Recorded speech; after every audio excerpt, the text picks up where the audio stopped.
ऐसे समय में जब भारत भविष्य के युद्धों की तैयारी के लिए अपनी सशस्त्र सेनाओं को रिफॉर्म कर रहा है, भारतीय सेना चुपचाप एक नई तरह की फाइटिंग फॉर्मेशन भैरव खड़ी कर रही है।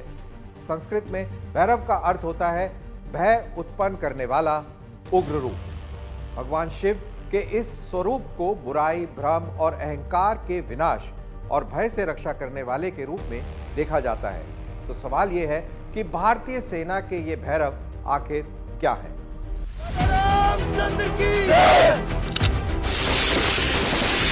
भैरव बटालियंस क्या है? ये ना तो पारंपरिक इन्फेंट्री यूनिट्स हैं और ना ही ये क्लासिक स्पेशल फोर्सेस हैं।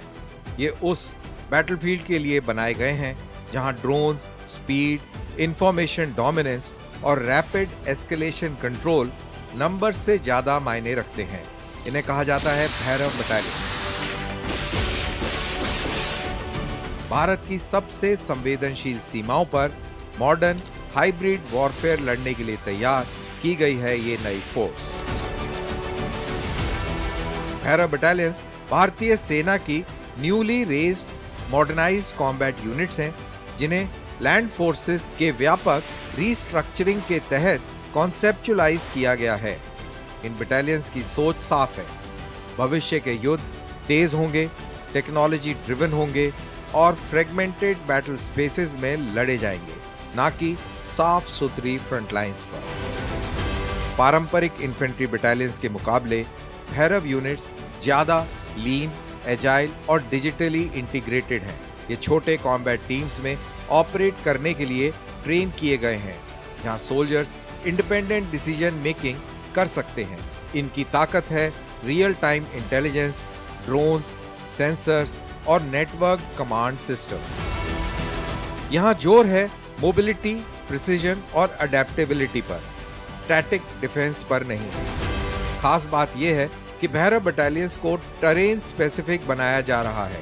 उदाहरण के तौर पर सदर्न कमांड के तहत बनाई गई भैरव बटालियन को डेजर्ट वॉरफेयर के लिए ऑप्टिमाइज किया गया है, जहां लोकल मैन पावर और टरेन फेमिलियरिटी का पूरा इस्तेमाल हो रहा है।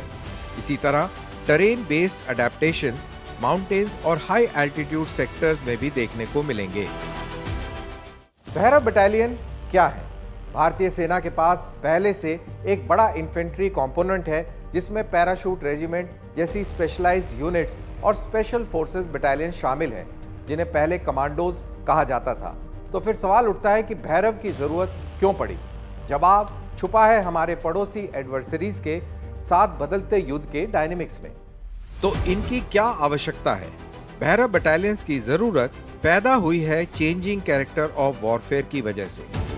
आज भारत ऐसे एडवर्सरीज का सामना कर रहा है जो फुल स्केल वॉर से नीचे ऑपरेट करते हैं, जैसे patrol clashes, limited incursions, rapid force buildups और ग्रे जोन टैक्टिक्स के जरिए। पारंपरिक इन्फेंट्री फॉर्मेशंस लंबे और लीनियर बैटल्स के लिए डिजाइन की गई थी, ऐसे सिनेरियो में धीमी और मैन पावर हैवी साबित होंगी। वहीं दूसरी ओर स्पेशल फोर्सेस यूनिट्स संख्या में कम और स्ट्रेटेजिक नेचर की होती हैं। इनका रोल है डीप स्ट्राइक्स, कोवर्ट ऑपरेशंस और स्ट्रेटेजिक मिशंस, ना कि रोजाना का बॉर्डर डोमिनेंस। भैरव बटालियंस इसी गैप को भरती हैं। ये कमांडर्स को ऐसी फोर्स देती हैं जो तेजी से रिएक्ट कर सके, प्रिसीजन स्ट्राइक्स कर सके और टेक्टिकली इंपॉर्टेंट ग्राउंड को होल्ड भी कर सकें, और वो भी बिना लार्ज स्केल मोबिलाइजेशन के। इससे डेटरेंस मजबूत होती है, क्योंकि भारत किसी भी लोकल प्रोवोकेशन का स्विफ्ट और प्रोपोर्शनेट जवाब दे सकता है। सीधे शब्दों में भैरव बटालियंस सेना को एस्केलेशन लेडर पर ज्यादा ऑप्शंस देती हैं, वो भी रूटीन पेट्रोल्स और फुल कन्वेंशनल डिप्लॉयमेंट के बीच। भारत को अब भैरव की जरूरत क्यों है? एक बात बिल्कुल साफ है, भैरव बटालियन स्पेशल फोर्सेस नहीं है और ना ही उन्हें रिप्लेस करने के लिए बनाया गया है। तो फिर सवाल, स्पेशल फोर्सेस से ये अलग कैसे है? भैरव बटालियन स्पेशल फोर्सेस से कैसे भिन्न है? दरअसल स्पेशल फोर्सेस यूनिट एलीट और हाईली स्पेशलाइज्ड फॉर्मेशन होती हैं, जो कोवर्ट, हाई रिस्क और स्ट्रेटेजिक मिशंस के लिए बनाई जाती हैं, जैसे डीप पेनिट्रेशन रेड्स, सेबोटाज और क्रॉस बॉर्डर ऑपरेशंस। उनकी ताकत है सीक्रेसी, सरप्राइज और लिमिटेड लेकिन डिसाइसिव यूज। भैरव बटालियंस इसके उलट हैं।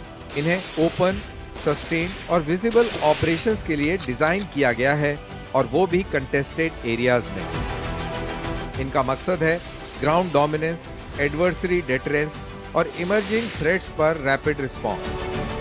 हाँ, ये कुछ कैपेबिलिटीज बोरो करती हैं, जैसे ड्रोन इंटीग्रेशन, एडवांस सर्वेलेंस और फ्लेक्सिबल टैक्टिक्स, लेकिन इनका रोल पूरी तरह टैक्टिकल से ऑपरेशनल लेवल तक सीमित रहता है। सीधे शब्दों में, स्पेशल फोर्सेस स्ट्राइक डीप करती हैं और गायब हो जाती हैं। वहीं भैरव बटालियंस फॉरवर्ड डिप्लॉयमेंट करती हैं और वहां जमीन पकड़ती हैं। भैरव बनाम स्पेशल फोर्सेस, यही फर्क सेना को यह मौका देता है कि स्पेशल फोर्सेस को क्रिटिकल मिशंस के लिए रिजर्व में रखा जाए और Bhairav units front line modern warfare की बदलती जरूरतों को संभालें और बने इंडियन आर्मी की फर्स्ट लाइन ऑफ रिस्पॉन्स। आगे वाले युद्धों में भैरव बटालियंस को कैसे एम्प्लॉय किया जा सकता है? आने वाले समय में भैरव बटालियन से उम्मीद है कि वह फ्यूचर बॉर्डर कंटिजेंसीज में फर्स्ट रिस्पॉन्डर्स होंगे। चाहे अचानक इंट्रूजन हो, लाइन ऑफ एक्चुअल कंट्रोल पर रैपिड बिल्डअप हो या लिमिटेड टेक्टिकल एंगेजमेंट, ये यूनिट सबसे पहले मूव करेंगी। इनका रोल होगा थ्रेटेंड सेक्टर में रैपिड रीइंफोर्समेंट, टेक्टिकल एडवांटेज के लिए limited offensive actions, drones, loitering munitions और real time intelligence, surveillance, reconnaissance networks के साथ ऑपरेशंस, फ्यूचर थिएटर कमांड्स में की ग्राउंड एलिमेंट्स के रूप में काम करना, स्पीड, टेक्नोलॉजी और टेरेन स्पेसिफिक एक्सपर्टीज को जोड़कर भैरव बटालियंस बैटलफील्ड पर स्पेस और टाइम दोनों को कंट्रोल करने में सक्षम होंगी।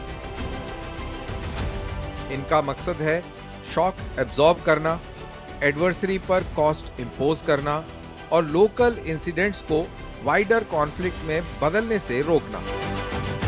असल में ये भारतीय सैन्य सोच में एक बड़ा बदलाव दिखाती हैं, रिएक्टिव डिफेंस से परसिस्टेंट फॉरवर्ड ओरिएंटेड डेटरेंस की ओर।